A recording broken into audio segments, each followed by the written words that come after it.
दोस्तों, फेडरलिज्म एक खूबसूरत बुनी हुई साड़ी की तरह है। यह अलग अलग धागों को एक साथ लाता है। हर धागा एक अलग क्षेत्र या राज्य को दर्शाता है और मिलकर एक जीवंत और संयुक्त राष्ट्र बनाता है।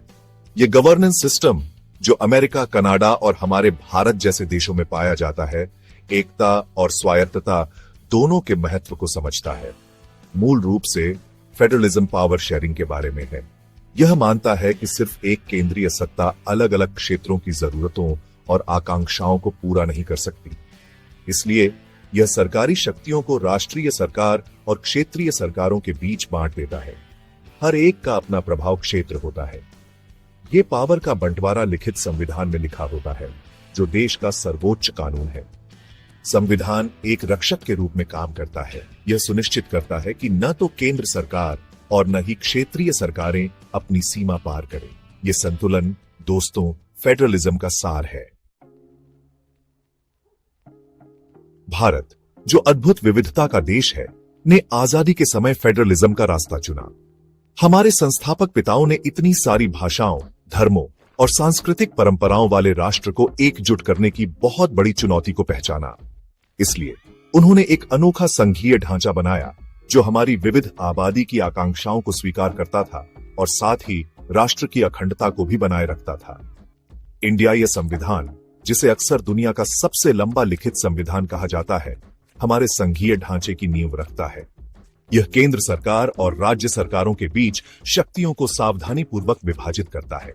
कुछ शक्तियां जैसे रक्षा, विदेश मामले और मुद्रा केंद्र को सौंपी जाती है, जिससे राष्ट्रीय एकता और सुरक्षा सुनिश्चित होती है। अन्य शक्तियां जैसे शिक्षा, स्वास्थ्य और स्थानीय शासन राज्यों को सौंपी जाती है, जिससे वे अपने लोगों की विशिष्ट आवश्यकताओं को पूरा कर सके। संविधान में निहित शक्तियों का यह विभाजन इंडियाई संघवाद की आधारशिला बनाता है। जबकि इंडियाई संविधान केंद्र और राज्यों के बीच शक्तियों का स्पष्ट रूप से निर्धारण करता है, यह सहयोग की भावना पर भी जोर देता है। कोऑपरेटिव फेडरलिज्म, जैसा कि हम इसे कहते हैं, सरकार के दोनों स्तरों को राष्ट्र की बेहतरी के लिए भागीदारों की तरह मिलकर काम करने के लिए प्रोत्साहित करता है। ये सहयोगी दृष्टिकोण विभिन्न नीति क्षेत्रों में स्पष्ट है। उदाहरण के लिए योजना प्रक्रिया को ही ले लीजिए। राष्ट्रीय विकास परिषद, जिसमें प्रधानमंत्री और सभी राज्यों के मुख्यमंत्री शामिल होते हैं, इस भावना का उदाहरण है। यह संवाद, समन्वय और राष्ट्रीय विकास योजनाओं के निर्माण के लिए एक मंच प्रदान करता है, जिससे सभी को लाभ होता है। इसी तरह आपदा प्रबंधन और अंतर्राज्यीय नदी जल विवाद जैसे क्षेत्रों में केंद्र और राज्यों को प्रभावी समाधान खोजने के लिए एक साथ काम करना चाहिए। सहकारी संघवाद की यह भावना, मेरे दोस्तों, भारत की प्रगति के लिए महत्वपूर्ण है। भारत में केंद्र और राज्यों के बीच का रिश्ता गतिशील है और लगातार विकसित हो रहा है। जबकि संविधान एक ढांचा प्रदान करता है, सत्ता का वास्तविक प्रयोग अक्सर राजनीतिक वास्तविकताओं, आर्थिक विचारों और सामाजिक गतिशीलता से प्रभावित होता है।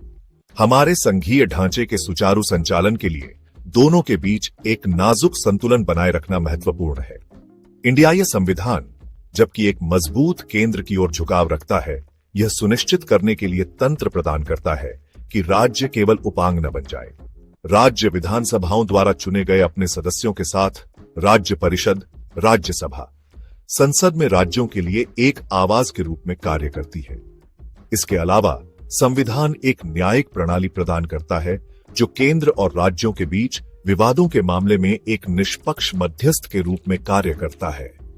नियंत्रण और संतुलन की यह जटिल प्रणाली किसी एक संस्था को पूर्ण शक्ति का प्रयोग करने से रोकने का लक्ष्य रखती है। भाग 5, चुनौतियों का सामना। इंडियाई संघीय प्रणाली। शासन की किसी भी अन्य प्रणाली की तरह इंडियाई संघवाद को भी अपनी चुनौतियों का सामना करना पड़ता है। सबसे महत्वपूर्ण चुनौतियों में से एक क्षेत्रीय असमानताओं का मुद्दा है। संतुलित विकास को बढ़ावा देने के प्रयासों के बावजूद कुछ राज्य आर्थिक विकास, सामाजिक संकेतकों और बुनियादी ढांचे के मामले में दूसरों से पीछे हैं। यह असंतुलन तनाव और आक्रोश पैदा कर सकता है, जो हमारे संघ के ताने बाने के लिए खतरा है। एक और चुनौती क्षेत्रीय दलों और पहचान की राजनीति के उदय से उपजी है।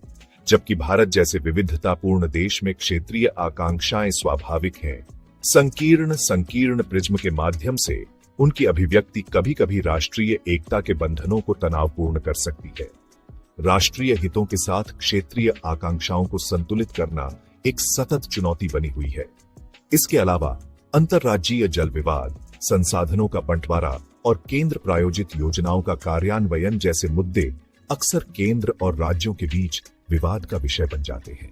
इन चुनौतियों का समाधान करने के लिए सभी हितधारकों को लाभ पहुंचाने वाले समाधान खोजने के लिए समायोजन, संवाद और प्रतिबद्धता की भावना की आवश्यकता होती है।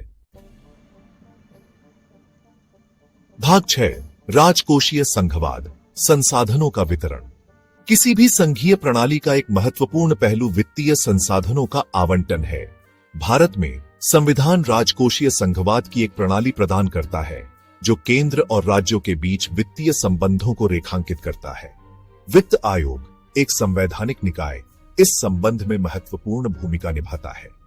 हर 5 साल में नियुक्त वित्त आयोग सिफारिश करता है कि केंद्र के कर राजस्व को राज्यों के साथ कैसे साझा किया जाए। यह राज्यों को उनकी विकासात्मक आवश्यकताओं को पूरा करने में मदद करने के लिए अनुदान सहायता प्रदान करने के सिद्धांतों का भी सुझाव देता है। संसाधनों का उचित और न्याय संगत वितरण सुनिश्चित करना, क्षेत्रीय असमानताओं को कम करने और केंद्र और राज्यों के बीच सौहार्दपूर्ण संबंधों को बढ़ावा देने के लिए आवश्यक है। भाग 7, ताने बाने को मजबूत करना, एक मजबूत संघीय ढांचे के लिए सिफारिशें। इंडियाई संघवाद की जीवंतता और लचीलापन सुनिश्चित करने के लिए इसके सामने आने वाली चुनौतियों का समाधान करना और इसके संस्थागत तंत्र को मजबूत करना आवश्यक है। यहाँ कुछ सुझाव दिए गए हैं। सबसे पहले हमें राज्यों के लिए अधिक वित्तीय स्वायत्तता के लिए प्रयास करना चाहिए। यह केंद्रीय करों में उनके हिस्से को बढ़ाकर और उन्हें अपने संसाधन जुटाने में अधिक लचीलापन प्रदान करके प्राप्त किया जा सकता है।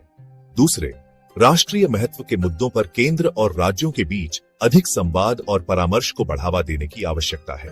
अंतर्राज्यीय परिषद जैसे प्लेटफार्मों को पुनर्जीवित किया जाना चाहिए और आम सहमति बनाने और विवादों को सौहार्दपूर्ण ढंग से हल करने के लिए प्रभावी ढंग से उपयोग किया जाना चाहिए।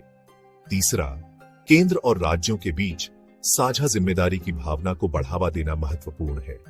शिक्षा, स्वास्थ्य और बुनियादी ढांचे के विकास जैसे क्षेत्रों में सहयोगात्मक प्रयास एकता और सहयोग की भावना को बढ़ावा देने में बहुत मदद कर सकते हैं। भाग 8, विविधता में एकता, इंडियाई संघवाद की स्थायी विरासत। इंडियाई संघवाद, मेरे प्यारे दोस्तों, हमारे संस्थापक पिताओं की दृष्टि का प्रमाण है। यह शासन में एक अनूठा प्रयोग है जो राष्ट्रीय एकता की आवश्यकता के साथ विविध आबादी की आकांक्षाओं को संतुलित करने का प्रयास करता है। जबकि चुनौतियां बनी हुई हैं, हमारे संघीय ढांचे की स्थायी ताकत अनुकूलन और विकसित होने की क्षमता में निहित है। संविधान राष्ट्रीय विकास के लिए संवाद, सहयोग और साझा प्रतिबद्धता पर जोर देने के साथ हमारी संघीय यात्रा की जटिलताओं को नेविगेट करने के लिए एक रोड मैप प्रदान करता है। जैसे जैसे हम आगे बढ़ते हैं, आइए हम अपने प्रिय पूर्व प्रधानमंत्री अटल बिहारी वाजपेयी जी के शब्दों को याद करें, जिन्होंने भारत को न केवल एक भौगोलिक इकाई बल्कि एक जीवित आत्मा के रूप में वर्णित किया था। यह जीवित आत्मा है, संस्कृतियों, भाषाओं और परंपराओं की यह जीवंत टेपेस्ट्री है जिसे इंडियाई संघवाद संरक्षित और संरक्षित करना चाहता है। आइए हम सब मिलकर यह सुनिश्चित करें कि एकता और विविधता का यह भव्य प्रयोग आने वाली पीढ़ियों तक फलता फूलता रहे।